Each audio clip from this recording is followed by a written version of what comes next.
The authors have no financial interest in the subject matter of this video. Laser refractive surgery began in the late 1980s. Excimer laser ablation changes corneal asphericity index along with increase in spherical aberrations. Back then, refractive surgery was still evolving. Surgeries done in early years when the nomogram was still being revised and broad beam lasers were being used resulted in irregular corneas due to decentered ablation, small ablation zones, and central islands. Let us now see a similar case of a 54-year-old male who underwent LASIK 20 years ago and is now presenting with blurring of vision and persistent glare. Obelix, I need to get this fixed.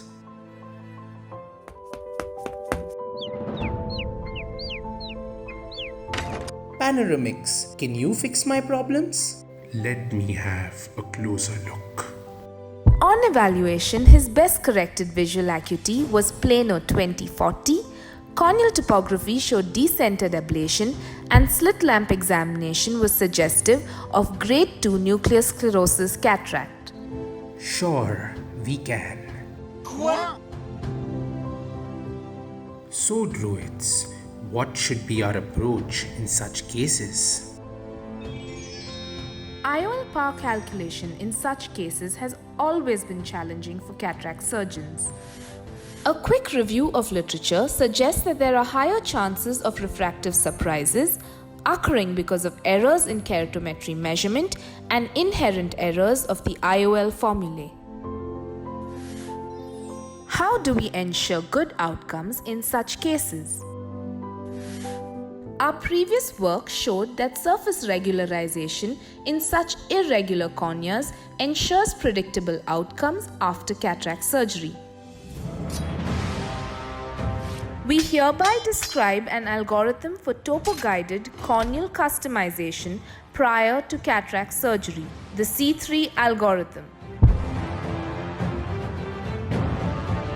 Using the Wavelight topography guided customized ablation treatment software, the first step is to set a valid Q value, keeping in mind that making the Q value more negative increases the spherical aberration or C12.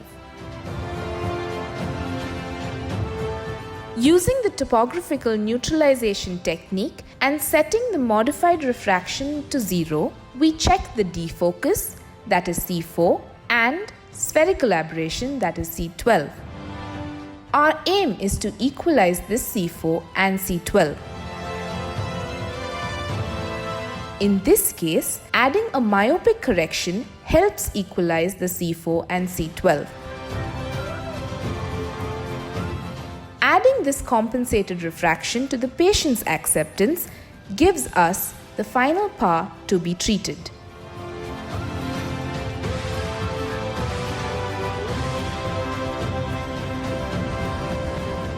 After correcting the corneal irregularity and ensuring stability of the EKR-K readings over 3 consecutive follow-ups, our next step is to calculate the IOL power using the ASCRS post-refractive surgery calculator.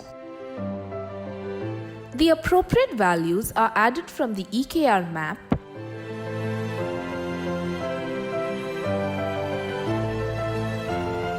and IOL power chosen is the minimum power obtained on the calculator. The next question is which type of IOL should we choose?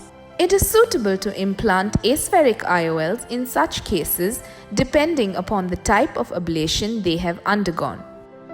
In hyperopic laser ablation, we choose an IOL with a positive spherical aberration, and for myopic laser ablation, we choose an IOL with negative spherical aberration. Coming back to our case, an 18 diopter IOL with negative spherical aberration was implanted and the patient had best corrected visual acuity of 20/20. To summarize, in post-refractive surgery for eyes with regular corneas, IOL power is directly calculated using the ASCRS calculator.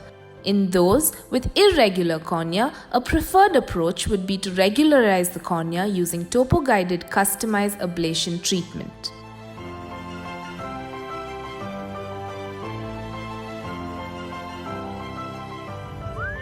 Our novel strategy is thus a safe and effective way of optimizing results in such cases.